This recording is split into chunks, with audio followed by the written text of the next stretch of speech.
Welcome to Otakin with Dave, coming to you from his palatial fortress in Sin City, where what happens in Vegas is talked about everywhere. Put your hands together for the pastor of positivity whose glass is always at least half full. Here's Dave.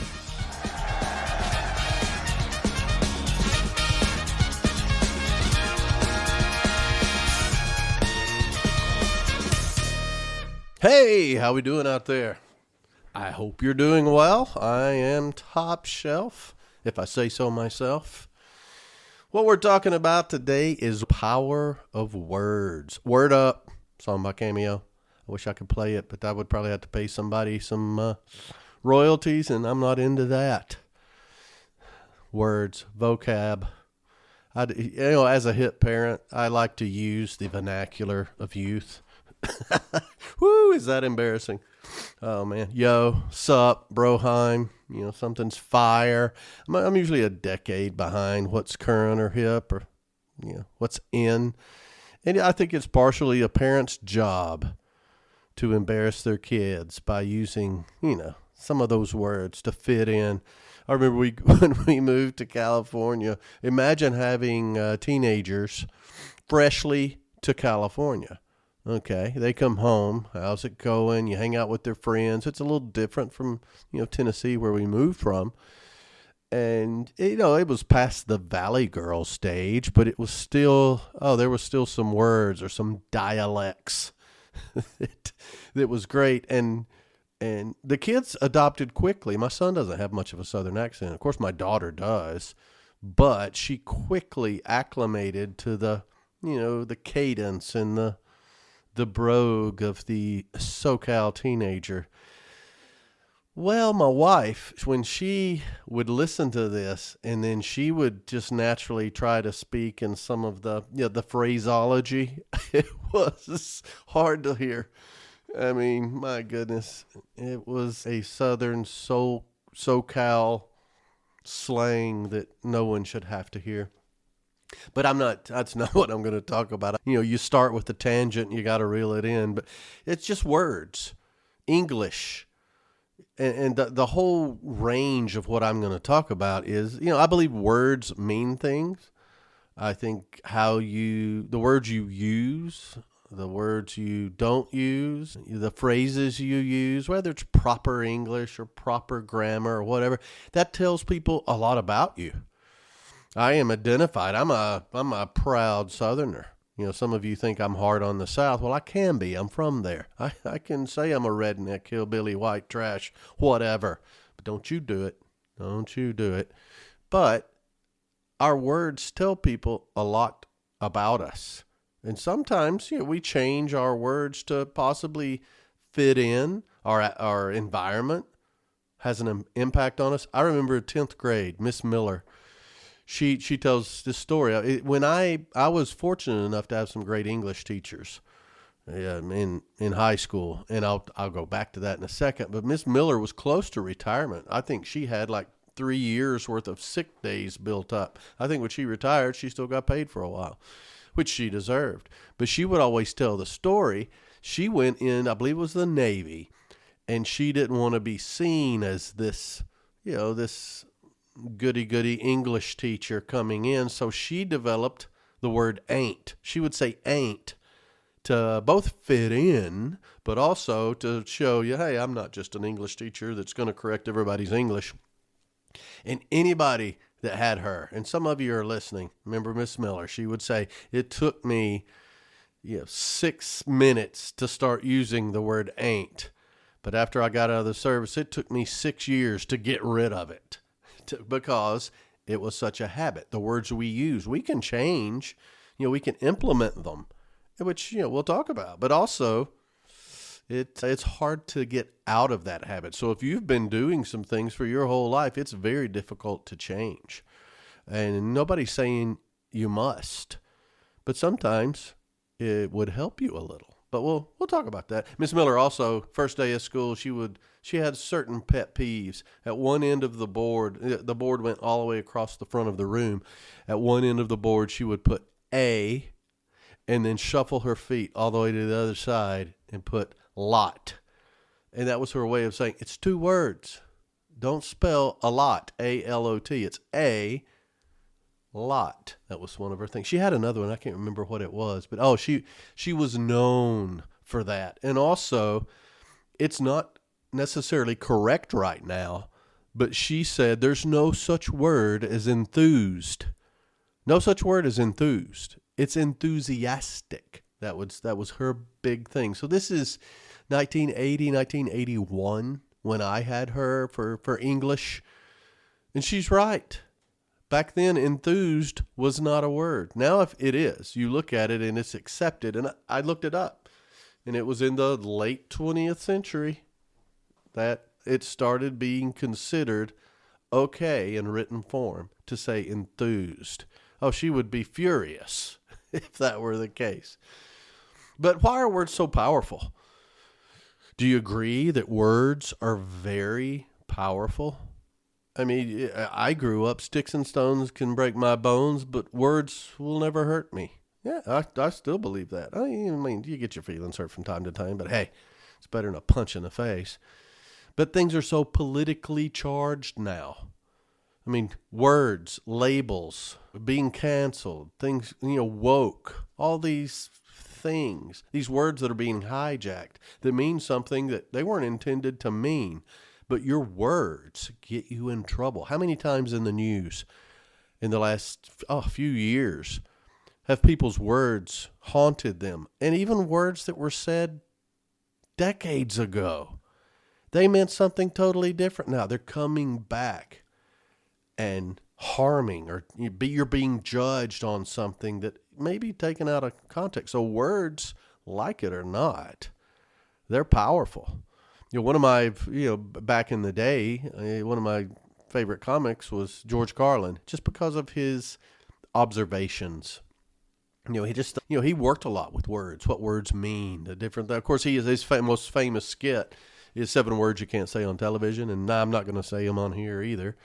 I could. It's a podcast. I can say whatever I want, but I'm not going to. But it's about words you can't say, and then he talks to each word. Why is that even on the list? But words mean things. So back to my English teachers, because I'll mention grammar. I know you're thinking right now, Dave, why in the world are you talking about words? You have no right to be a linguist. The words that are coming out of your mouth do not scream authority or qualifications here. Well, let me tell you my qualifications. My English teachers in high school, 9th grade, Miss Thrasher, had a bit of a crush on her. She's still around. She knows it. Miss Miller, the one I just talked about. Miss Jones, Nell Jones. And then to end it all, Miss Graves. Now this is the Mount Rushmore of English teachers. Our college prep English regimen going through Sheffield High School, it was unbelievable. I mean, they were definitely difficult on you. Each one had their own nuances. I think Miss Miller was probably the most fun, just because she was up there and close to retirement and kind of crazy and bawdy, and you could tell she loved her subject, which they all did. Miss Thrasher, she had to deal with a bunch of rookies. We couldn't even believe we were changing classes in between periods. So she had a lot to deal with. Miss Jones is when it got more serious. She was serious about the English language and literature, and she was tough on us. But she prepared us for Mrs. Graves. Oh, Miss Graves. A short lady. I was probably 6'2" by the time I graduated, and I was at least a foot plus taller than her. She never had a problem with discipline in any classes I was in. I've never seen it. I've never heard of it. She didn't demand it. She just, the way she approached the topic and her no-nonsense demeanor, nobody pressured her. I never saw anybody show her any disrespect. And I think it's just respect for who she was and the fact that she's getting us ready for college. So much so. I mean, I'm pushing 60 now. I don't think they're going to go back to my transcripts and hack me on this, but I turned in the same term paper that I turned in high school as a senior, in college, and my capstone English professor in college, and made a full grade higher. I didn't correct anything. I didn't change anything. I turned the same one in and made a higher grade in college. So kudos to my English teachers. Fantastic. If they heard me now, they would probably get the transcript, mark it up, and send it back with a ton of red ink. But they taught me the power of English, of literature, of knowing how to speak, whether I choose to or not. And so, I've written books. My books, some of them have grammar errors. Some of them have, different things that aren't the King's English, but that's the way I talk. I know I don't speak properly here. I use, Miss Miller taught us the be verbs. How long ago was this? That was 80. This is 44 years ago. I had Miss Miller. The only person ever talked about be verbs to me. Listen to this. BM is was, were, being, been. I can repeat the be verbs. I don't use them properly a lot of times. I don't speak properly a lot of times, but I speak the way I want to be perceived. And to me, that is a powerful thing. I want to be taken seriously, but I am not an intellect. I'm not perfect in any way, especially with grammar. I remember all of my English teachers. I remember lessons from my English teachers in high school. I don't remember anybody in college. So my point here is we learn some of these things at an early age. I've got stories about college, and maybe I'll share those from time to time. But I owe it to my English teachers to at least try to act like I'm somewhat educated in my use of the English language. But the words we use, they tell a lot about who we are. The words are important. The key is understanding and utilizing the words that portray who and how we want to be portrayed. And so that's what we're going to talk about today. I just thought about some words, and why words are important, the words that we use. Now, before I do that, though, I guess I speak for a living. And maybe this is more important to me in your mind. It shouldn't be. I don't think it should be, whether you speak for a living or not. If I speak for a living, then I can just get better or redundant out of, repetition. I think it's important that we understand the importance of the words we use. So first of all, just influence on self-perception. The words we describe, how we describe ourselves, our self-image or our self-esteem. A positive language can build confidence, which I talk a lot about, while negative language can diminish it. So if we know positive words instead of negative words, it will portray a different influence or self-perception. And that has impact on others. Our words can uplift or hurt other people.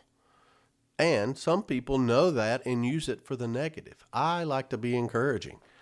If I inspire anybody, that's great. If I motivate somebody to make a positive change, that's fantastic. But still others, they use harsh or critical words to damage rather than constructive criticism.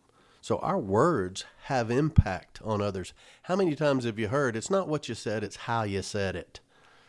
I know if you've been married, you've heard, or in a relationship, you've heard that plenty. But also, just the influence of shaping reality.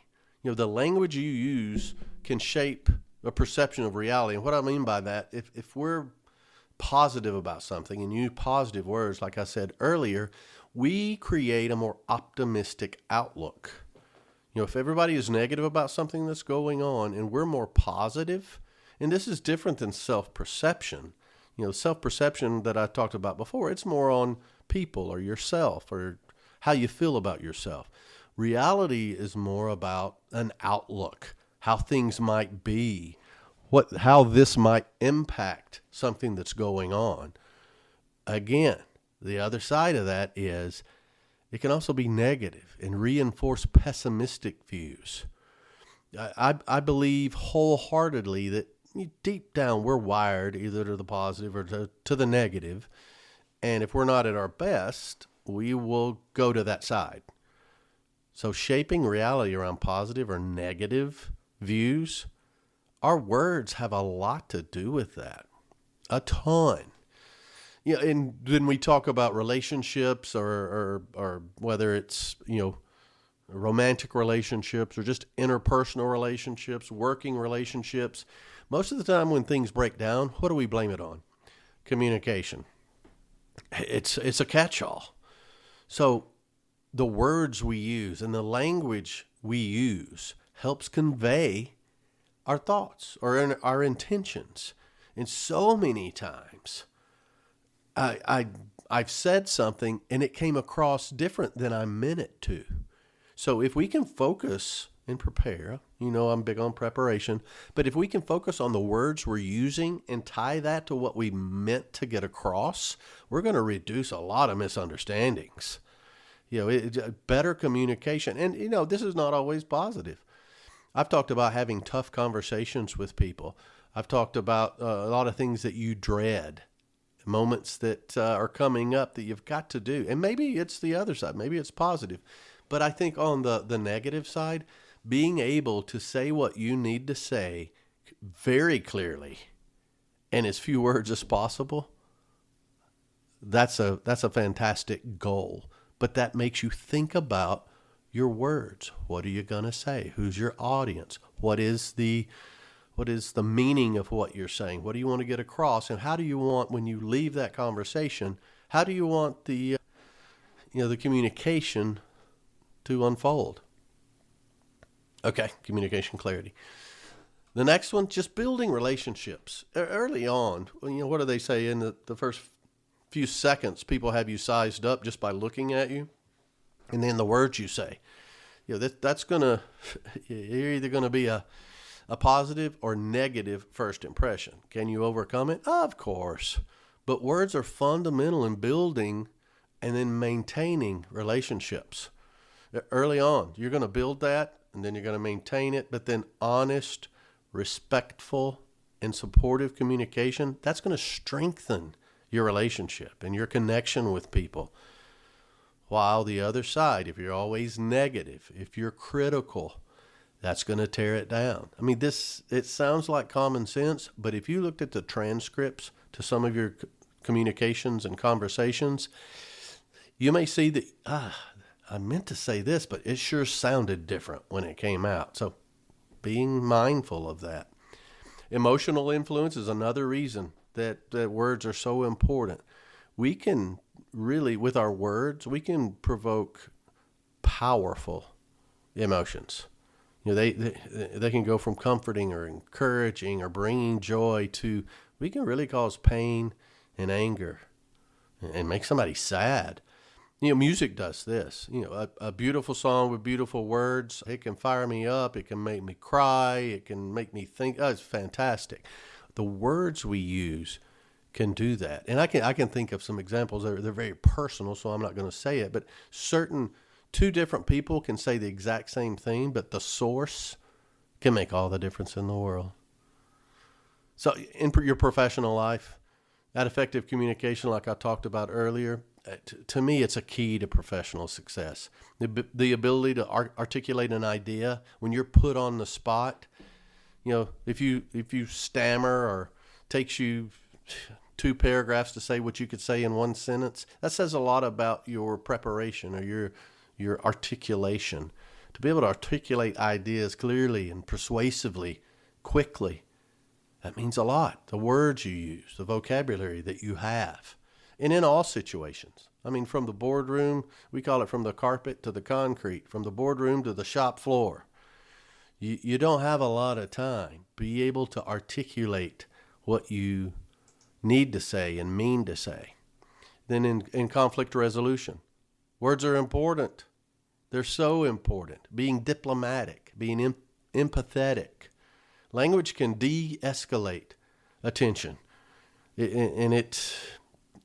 I know these people who you go into, we've been in situations before and both sides are just at each other's throat. And someone will cause for a pause, and just with a few words diffuse things. Hey there! Are you having computer problems and can't get the help you need? Is there a language barrier or other obstacles that make you feel insignificant and unappreciated? We know just how you feel, and we are here to help. We are the Amish Tech Team. The Amish Tech Team is known for their work ethic, quality craftsmanship, and attention to detail. The Amish Tech Team will ride to your house, assess the situation, and leave you feeling good about the experience. Oh, Jedediah was just a lovely young man. He didn't fix my computer, but he built me a new desk, repaired my roof, and planted 2 rows of corn in the backyard. All of our technicians at the Amish Tech Team are English-speaking, respect traditions, and know their way around a grist mill. Send a letter by mail or carrier pigeon today, and when we get it, we will hop in the first buggy available and head out to your place. And the first 10 requests will get a complimentary jar of sorghum or an Amish Tech Team horseshoe to use as a paperweight. It's a real horseshoe. You don't have to put up with services that put you on hold or talk funny. Contact the Amish Tech Team and we'll be right out as soon as we get your message, and get free of our chores and load up the buggy and travel to your place, depending on traffic and the weather and those dad-blame motorized vehicles and all those bright lights and shiny signs that keep distracting the horse and tempting the youngins. I remember we were in a very difficult negotiation in New York one time, and this person, thankfully, was on my side, said, you know, we're getting to an unproductive level here. We both feel very strongly, not to say one side's right or the other side's wrong. Let's just take a break, take a breath, and let's take 30 and come back. And while we're on break, let's just think about common ground, and it just diffused everything. But he was so articulate with what he said, and that calmed the room down. Plus, this person went on to do much greater things because he was also the voice of reason. So that's I think we all know words are important. So that's why I wanted to go through a bit of a list there. But also there's certain words that create such strong emotion. And I'm going to say some words here that probably get me in trouble. You can cancel me all you want. Just click off. But what I'm talking about are words that have been changed. But maybe it's cultural or social or ethical shifts. But words that used to be nothing now are very different. And I pulled this list because I wanted to see, are there some that I don't even know about? I remember I'm from the South, so in the South you had, it was a lot of racial connotations to words. I mean, I've got a lot of friends of all different colors. In the South, you only had 2 or 3 colors. In California, you got every color in the rainbow. It looks like the United Nations at my house when the kids would have friends over. But the term colored, that used to be accepted. And I'm not going to say if I have opinion one way or another, but then it got outdated. And then they would say black, and then African American, to the point to where, I think a lot of times people will use the wrong term just because of their generation. And so I'm not saying what's right or wrong, but that changes over time. I went to California and we had tons of Asian friends. Tons of Asian friends. And, I can't tell. This is not a racist comment. People that grew up there, they can look at an Asian and tell where they're from. I can't. I can't at all. But to go back to that, when in a lot of places throughout the country, they would call it an Oriental restaurant, meaning they had Asian food, Chinese food or Japanese food, whatever. It was called Oriental. Now that's offensive. Asian is the proper term. I remember when I was in Southern California, I got to the point to where in corporate America, you had to be careful what you called people. And I didn't want to offend anybody, so I would ask them. I would go to one of my Mexican friends and I would say, hey, yeah, Hispanic, Latin American, what do we call your group of people? Because I respected them so much. And he said, hey, I'm from Mexico. I'm Mexican. Ah, thank you. Very good. And you go with that. So these nationalities or social groups, it changes over time. Here's another one. It's a tough one. I have a lot of people that I respect so much, and now the terms have changed so much, and they're larger. They're multi-syllable words. Like the term retarded, when in the 70s, that was common. It was common. That wasn't negative. That was a status. Now they've changed it to intellectually disabled. Well, that's a mouthful. I wouldn't call anyone retarded today. Now it is actually a cut down. It's coming back. You're hearing it a lot more now. And they're using it as a cut down or a disparaging comment. And they don't mean it. They're just talking about, a friend. That's same way with gay or retarded. It's a cut down. But the true meaning of it is intellectually disabled or developmentally disabled or challenged. These are the preferred terms now. Who can keep up with this? Don't get me started on midget. Midget? Oh, you can't say that anymore. It's a little person or a person with dwarfism. I've even heard people make up some crazy stuff. Height challenged. I don't care. I don't care. I remember the comedian. I forget who it is. I'm trying to think. Oh, I do remember Mark Norman. He wrote something for he's a comedian. He wrote something for one of the sitcoms, and he was doing well. And they came to him and said, "We have to edit one of your pieces." He said, "Why?" He said, "You used the word midget in there, and we can't do that. You have to say one of these politically correct terms." And he went, "Well, that seems a little drastic. You've never edited me before." He said, "You don't understand, Mark. The word midget is just as bad as the N-word." And he said, "No, it's not." And they said, "What? Of course it is." He said, "You know how I know it's not?" And they said, "How?" He said, "Because we're saying the word midget." And so you've just got different degrees of who's offended or who can be offended or who might be offended.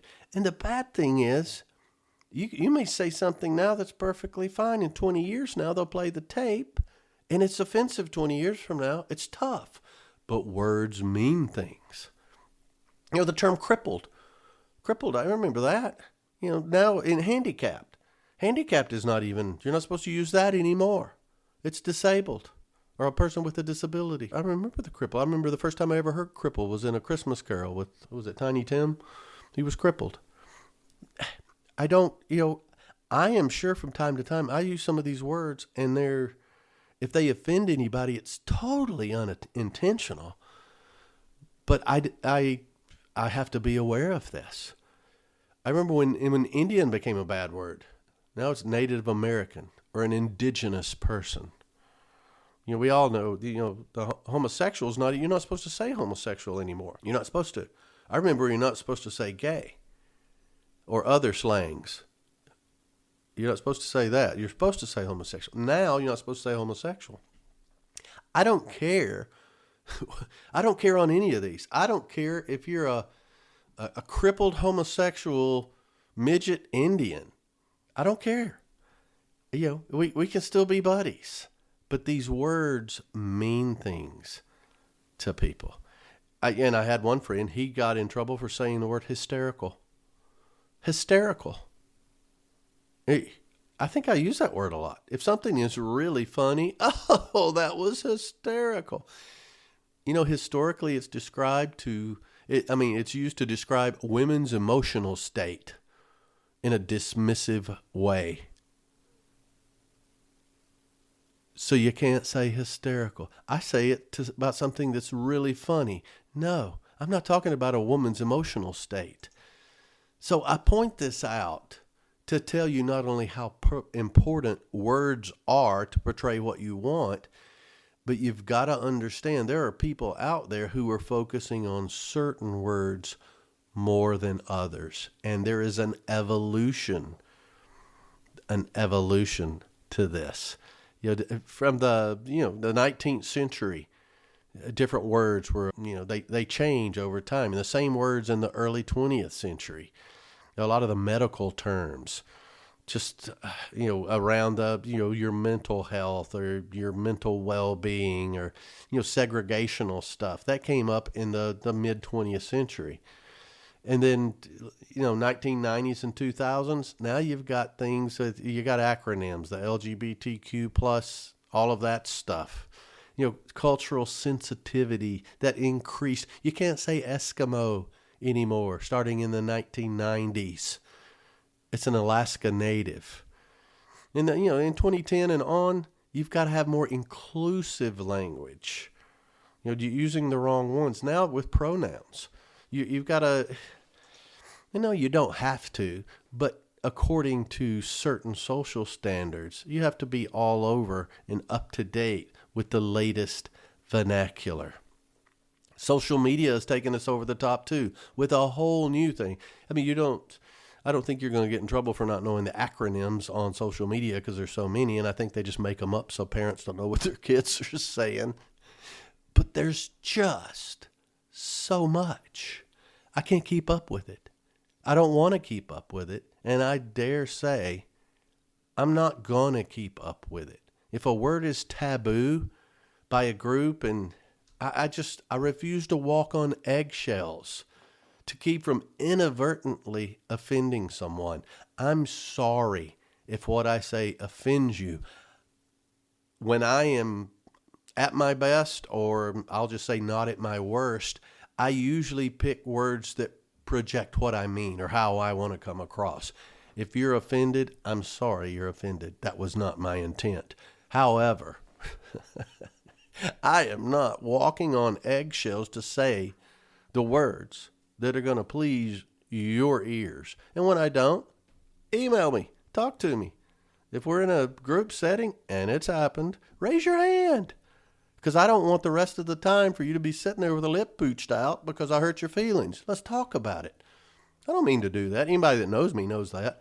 A lot of people are hearing me now for the first time. So understand, it was not my intent, but it still happens. But there are entire groups of people that are organized out there with the sole purpose of finding things or making up things to be offended about.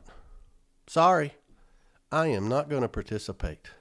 I am not going to participate in that drama or that need for attention. But I will not use language knowingly to offend somebody. I'm not going to use it as a weapon. I'll use negotiations or debates or all moral and legal means to win something. I'm so competitive. Yeah, but I'm not going to use a buzzword as a cheap gotcha. I'm not going to knock you off your standing or balance by some buzzword or some slur to give me an unfair advantage. But I will do everything I can to win a negotiation, an argument, a business deal. We have a difference of opinion. That's great. That's fantastic. Maybe we'll both learn something. But I will not be held hostage by your new landmines of language. Language is important. And if we let small groups seeking exponential power to hijack our language, we're going to let them change our culture. Things mean things. And the way I say them, that's all I mean. You know what really upsets me? With the internet. Spam. That's originally one of the savory canned meats of my cuisine. It's fantastic. Now it's just referred to as unwanted or unsolicited messages, emails, junk. They took spam from us, people. How dare they? Nerd. When I was a kid, nerd was a derogatory remark. Now it's like, oh, these are the people. These are the people we work for. It's positive now. It implies expertise. I love it.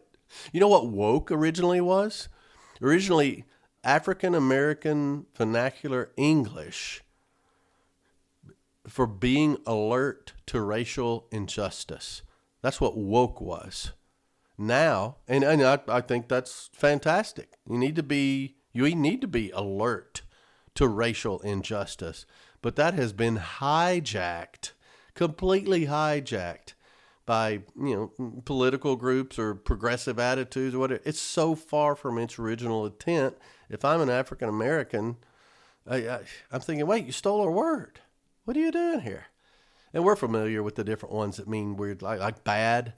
Used to mean not good. Then it became good. And then it became a song by Michael Jackson. So all of that, words mean things. I think you can pick words and change them. I get tired of some of these words. I don't try to change who I am, but I'm open to using different words with the same meaning.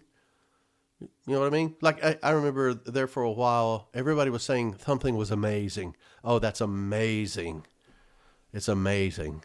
And I just get tired of it. If everything's amazing, nothing is amazing. So, sometimes it was replaced with awesome. Okay. All right. At least you changed it up. I started using the word, that's incredible. It's incredible. Because people weren't using that word around me. And I'm thinking, okay, every time that I start to use it, I'll say incredible instead. People hate the word transform. I'm sorry. I blew the punchline. People don't like to change. They hate the word change. Use the word transform. It implies the same thing, but it's a little easier on the ears and you don't get that knee-jerk reaction. So there's a lot of things like that. Saying something, instead of it was interesting, it was captivating. Or instead of helping, you're empowering somebody, or different things like that. It's improve it. We're going to revolutionize this. There's certain words that have a little more power, and they're not the same ones over and over again. I love it when you talk to somebody from 20 years ago and they're still using the same words. It's like, all right, wait a minute. What does that mean now? Bad used to be good. Is bad again? Or is it, can I still say fire? Or will people run out thinking something's on fire instead of, oh, it's a great idea? Or, yeah. I'm pretty hip. You can tell. One thing I did years ago is, people would say, well, we got to figure this out. Oh, I'll figure it out. Can you figure something out? I'm tired of that. I needed one word that was a little more forceful. So I started saying, instead of figure out, determine. We need to determine this. Can you determine that? Instead of figure out. Because I thought figure out, what does that mean? So determine. And I had a good friend. He became a manager. And he was trying to focus on words. And he would try to sound like an authoritarian, but he also wanted to be a man of the people. So there's a few words like sort of, what, kinda, or wanna. Here's what I wanna do. Or the word try. We're going to try this. Well, in one word, in talking to the team, I think it was the first meeting that we had, he actually said, I sort of kind of want to try something. Wow. Words of wisdom from a great leader. I will follow that guy. We'll stampede the gates of hell with water pistols. I sort of kind of want to try. Count me in, brother.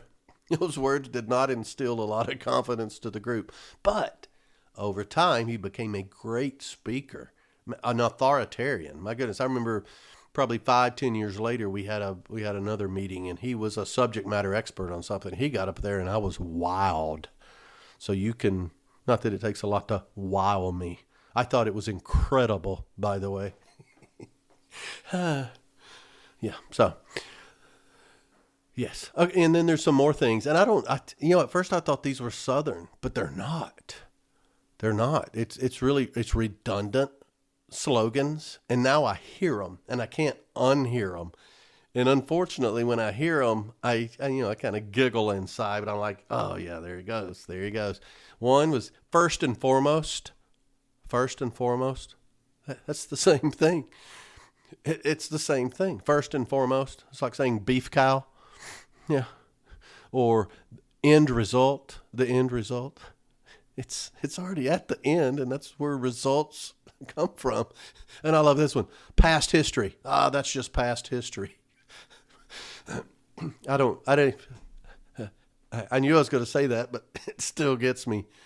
Final conclusion. A free gift. You get a free gift as opposed to an expensive gift. I love it. Advanced warning. Oh, here's a great one from my childhood. I would hear this. We used to have a music director, and his big one was each and every. Each and every. It's not each or every. Each and every. Both of them. Have you recently started a new job and feeling a little overwhelmed with all the new challenges and requests from your coworkers? We know just how you feel, and we are here to help. Call Greenhorn Supply. We have everything you're being asked to deliver. Blinker fluid, polka dot paint, metric hammers. Don't look dumb just because you're new. Let us help you out. We've got left-handed screwdrivers, hammer grease, and if you need a bucket of steam, we just got in a truckload. And if you call in the next 3 minutes, we'll give you our free instruction manual covering how to milk a bull and how to get to the second floor or the basement of a one-story building. Call 1-800-486-3862. That's 1-800-I-AM-DUMB. Or visit our website at greenhornsupply.no.edu. Plug in your social security number and credit card info and we'll deliver your order same day. Or just send us cash to 1449 Gullible Lane, BFE, OU 812, and we'll deliver your order same day.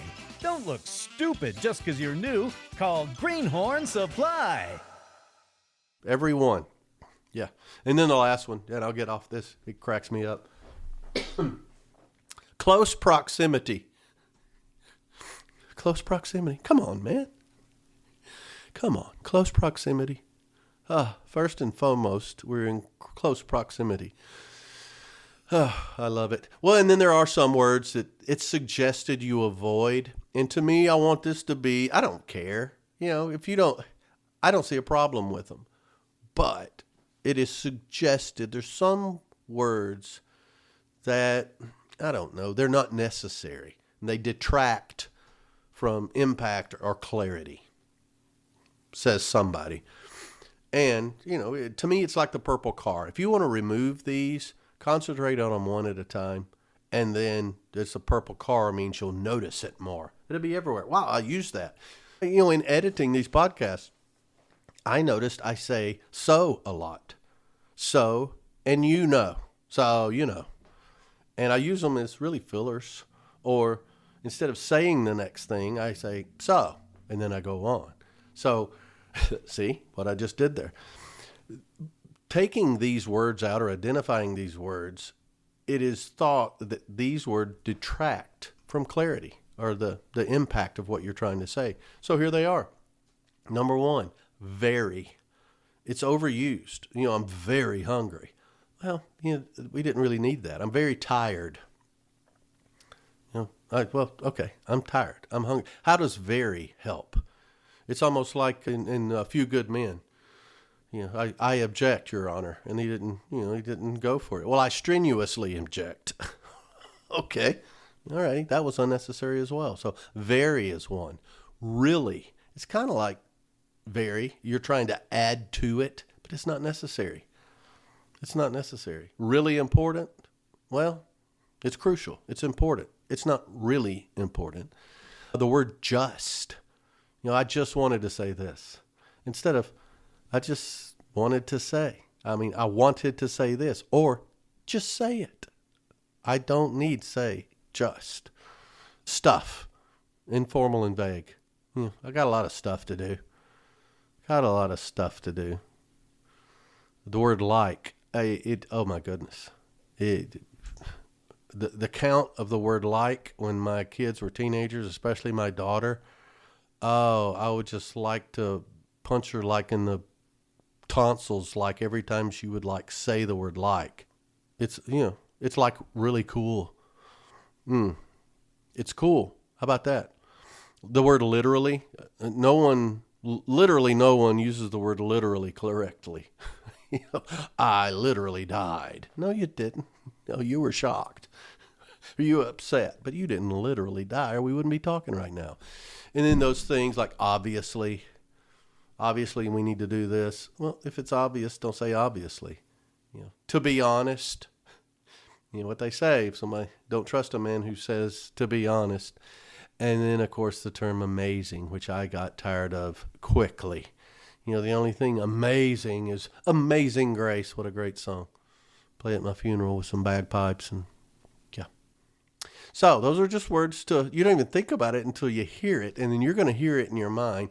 I don't care if you cut them out or not, but it's a little redundant. So when I talk, I've heard the English language is 50% redundant. Yeah, 50% redundant over and over, that kind of stuff. And so if we can remove redundancy, we're a lot more concise. And what I talked about earlier is being clear on your message and concise, that type of thing. So we can always get better. And if you're really interested in getting better and more concise, here's a how-to about words to remove or words to not say. Things like that. So some of the powerful words, look at me, the linguist from Sheffield, Alabama, the words you don't want to use, why we need to use the right words, the offensive words, how words change. Some of the ones that are, good to say, that they enhance your impact or clarity for whoever you're talking to, is the word essential. Essential means absolutely necessary, of the utmost importance. These tasks are essential. It's essential that you listen to the next statement. Word transform. It's kind of like change or improve. It's a shorter, quicker way to say things you really don't. Nobody wants to be told that they need to improve or change. We can transform your skill set. The word compelling, that's persuasive. It's something that's irresistibly interesting. It's compelling. You make a compelling argument. The term critical, that can replace things like crucial or urgent or a lot of words that they're overused. This is critical, to our success. A couple of other vital. Vital's a great one. Other than, vital organs. People know what vital means. It's almost like crucial, crucial or essential. This is vital. So you put these in here, and now you've got some new words that you can work with. I love the word innovated. I think that's starting to get overused a bit. But, something that's a new idea. Transformational stuff. That's innovated. New ideas or methods or, some sort of originality or maybe it's creative.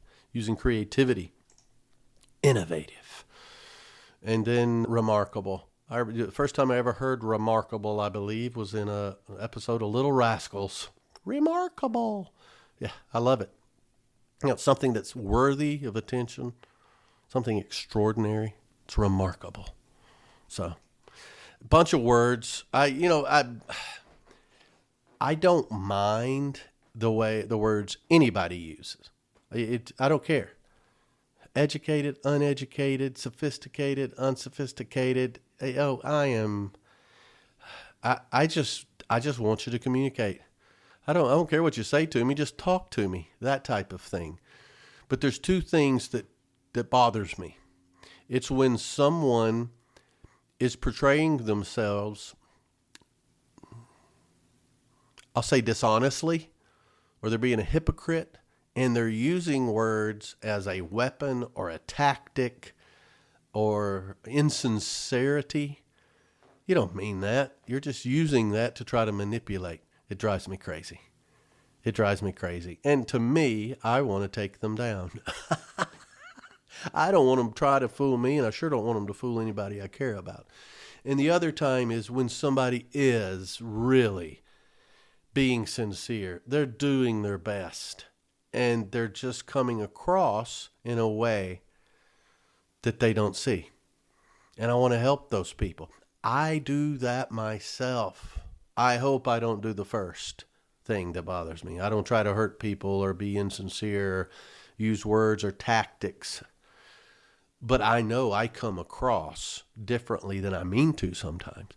And I want to do better on that. And I wish, and people do help me with that.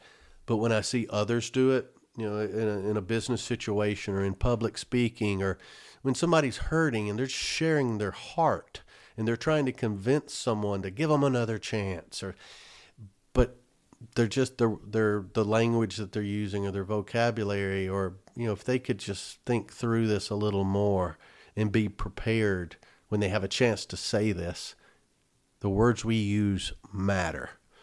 So I'll be in the news. I'll offend people. I'm not famous enough to be canceled, so I'm not worried about that. But just understand, if you hear something on this podcast or me in public that I say that offends you, it's unintentional. A glorious ambivalence will come in a little bit, and if you pick a word and choose to be offended, I'm sorry it offended you. I'm not sorry I said it necessarily, but I'm sorry it offended you. And let's talk about it, and we can get past it. But let's strive to use the words that portray the image that we want the world to see. I want you to hear me, but I also want you to hear what I'm saying. Thanks so much for joining. I appreciate your support more than you can imagine. Please reach out to me at david@otalks.com or owd@otalks.com.